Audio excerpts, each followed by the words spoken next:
અમે લોકો એકતા ફાઉન્ડેશનમાંથી આવ્યા છે. અહીંયા આગળ તમારી સમક્ષ એક જ્ઞાનથી ભરપૂર જ્ઞાનવર્ધક અને ખૂબ જ જાણકારીવાળું એક શેરી નાટક લઈને આવ્યા છે. તો ચલો ચાલુ કરીએ છીએ હવે એક શેરી નાટક.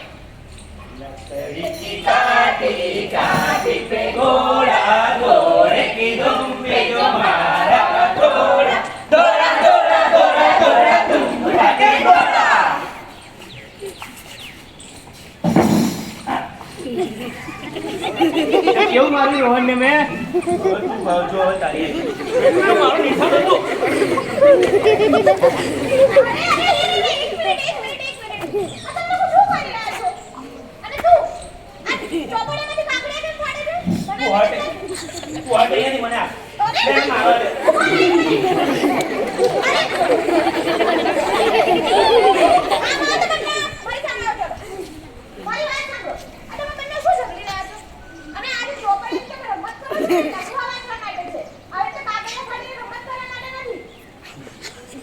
ચોપડે તો જૂની હતી. ના, ચોપડીઓ કદી જૂની નથી થતી. આપણે એને રીયુઝ કરી શકીએ છીએ. જે ચોપડી આપણે વાંચી ચૂક્યા હોય આપણે બીજા બાળકોને આપી શકીએ છીએ. અને પહેલી વાત, આપણે આપણી બધી જ ચીજ વસ્તુઓની રિસ્પેક્ટ કરવી જોઈએ. રિસ્પેક્ટ છે ને માણસની હોય, વસ્તુઓની નહીં. એટલે તમે બંને તો માણસોમાં જ નથી આવતા, કારણ કે તમે બંને તો એકબીજાની પણ રિસ્પેક્ટ નથી કરતા. એકબીજાને મારો છો, મારી વાત પણ નથી માની રહ્યા. આપણે આપણી બધી જ ચીજ વસ્તુઓની રિસ્પેક્ટ કરવી જોઈએ અને એને સારી જગ્યાએ મૂકવી જોઈએ. મૂકવી જોઈએ કે નહીં? હા. ચાલ માની લઈએ તારી વાત. હવે અમે અમારી ચોપડીઓ નહીં ફાડીએ. હા, અમને અમારી ભૂલ સમજાઈ ગઈ. હવે અમે બધી જ વસ્તુઓની રિસ્પેક્ટ કરીશું. Very good. પણ એક વાત, કોપી તો લખાઈ જાય, ભરાઈ જાય, પછી તો કશું કામની જ નથી ને. ના, ખોટી વાત છે. કોપી આપણને કામ આવે છે. આપણે કોપીને રીસાયકલ કરી શકીએ છીએ. રીસાયકલ કરીને આપણે એનાથી હેન્ડમેડ શીટ બનાવી શકીએ છીએ અને એ શીટને બીજી પ્રમાણે પણ ચલાવી શકીએ છીએ અને એનાથી આપણે ગિફ્ટ રેપ પણ કરી શકીએ છીએ. સમજ્યા? હા. તમે લોકો સમજ્યા? હા. Very good. બેટા ટીકુ ઉઠો, હવે સ્કૂલ જવાનું મોડું થઈ રહ્યું છે. હા મમ્મી, ઉઠી ગયો. જા બેટા, હવે જલ્દીથી નાઈ લે અને બ્રશ પણ કરી લેજે. ત્યાં સુધી હું તારું ટિફિન રેડી કરું છું. ઓકે. ઓકે. અરે સાંભળો છો, મારું રૂમાલ ક્યાં છે? અરે ટીંકુને સ્કૂલમાં મૂકવા જવામાં મોડું થાય છે. અરે રે, હું તો કંટાળી ગઈ છું. એક પણ વસ્તુ જાતે કરી જ નથી શકતા. બાપ અને દીકરા વચ્ચે મારે ભાગતું જ રહેવાનું આખો દિવસ. લો, તમારું ને ટીંકુને ટિફિન રેડી છે. ટીંકુ નાઈ લીધું કે નહીં? મમ્મી, હું તો રેડી જ છું, પણ આ પપ્પા હજી સુધી તૈયાર નહીં થઈ રહ્યા. તો હું તો ક્યાંનો તૈયાર થઈને ઊભો છું. પપ્પા, તમે તો તૈયાર છો, પણ બાથરૂમમાં પાણીનો નળ ચાલુ છે. અને હા, ગીઝરની સ્વિચ અને લાઇટની સ્વિચ પણ ચાલુ છે. હા બેટા, તારી વાત છે ને એકદમ સાચી છે. આ તારા પપ્પા ખૂબ જ કેરલેસ છે. મમ્મી, પપ્પા કરતા વધારે તું કેરલેસ છે. જ્યારે તું કપડાં અને વાસણ ધોવે છે ત્યારે પણ પાણીનો નળ ચાલુ રાખે છે. બેટા, તારી મમ્મી છે ને મારાથી પણ વધારે કેરલેસ છે. પાણી બહુ વેસ્ટ કરે છે. પપ્પા, એ તો બધી વાત સાચી, પણ તમે જ્યારે શેવિંગ કરો છો ત્યારે પણ પાણીનો નળ ચાલુ રાખો છો. હા બેટા, તારી વાત છે ને અમે સમજી ગયા છીએ. એટલે જ અમે આજથી પાણી અને વીજળીનો વેસ્ટ નહીં કરીએ. નહીં કરીએ ને આપણે બધા? બેટા, આ બધી વાત તો સાચી, પણ તને આ બધી સારી સારી વાતો કોણ શીખવાડે છે? પપ્પા, આ તો જનરલ વાત છે.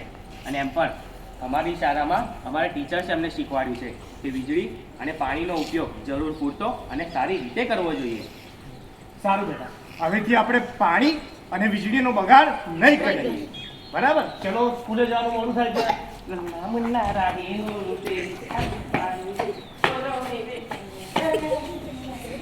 ચાલી ચાલી ચાલી મારી ભેંસ રે, ચાલી ના હો મારી ભેંસ. આજે તો મારી ભેંસને 10 રૂપિયા વાળા લક્ષ સાબુની નવડાય, જેનો ઉપયોગ કટરીના કેફ કરે છે. અને નાયા પછી એ પણ બિલકુલ કટરીના કેફ જેવી લાગશે.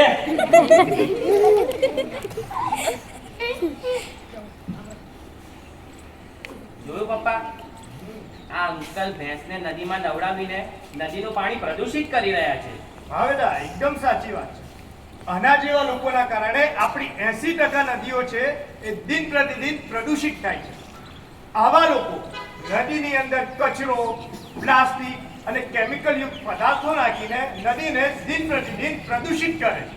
હા પપ્પા, અમને ગઈકાલે જ સ્કૂલમાં શીખવાડ્યું હતું કે લોકો ફૂલ અને પત્તાઓના સામગ્રી સાથે પ્લાસ્ટિકની થેલી પણ પાણીમાં નાખી દે છે અને તે પ્લાસ્ટિકની થેલી પાણીમાં નષ્ટ પણ નથી થતી.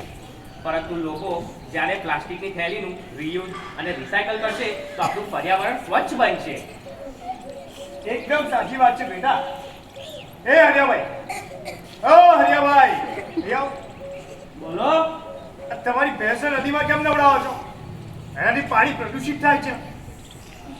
તમને ખબર છે ને, પર્યાવરણને બચાવવો એ તમારી, મારી ને આપણા આખા સમાજની જવાબદારી છે. સાહેબ, હું તો મારી ભેંસને ફક્ત નવડાવી રહ્યો છું, પણ પેલો ટકોરાલાલ તો એના મરી ગયેલા પ્રાણીઓ નદીમાં ફેંકી જાય છે. અને હું આજે જ એને સમજાવીશ કે આપણા નાના પ્રયત્નો વડે પર્યાવરણને કેવી રીતે બચાવી શકાય. અને હું પણ સમજી ગયો, મારી ભેંસ અને બીજા પ્રાણીઓને નદીમાં ના નવડાવવું જોઈએ અને નદી સ્વચ્છ રાખવી જોઈએ અને પર્યાવરણને બચાવવું જોઈએ.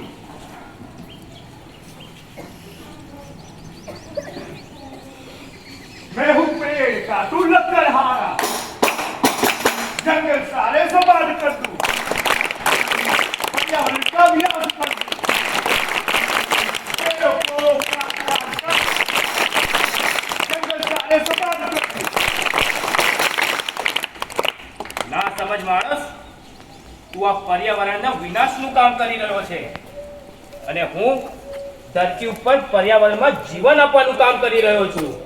पेड़ कटे जा रहे हैं, जंगल बर्बाद हो रहे हैं, पर्यावरण का विनाश है, बनाए इंसान जुल्मी है, पेड़ कटे जा रहे हैं, जंगल बर्बाद हो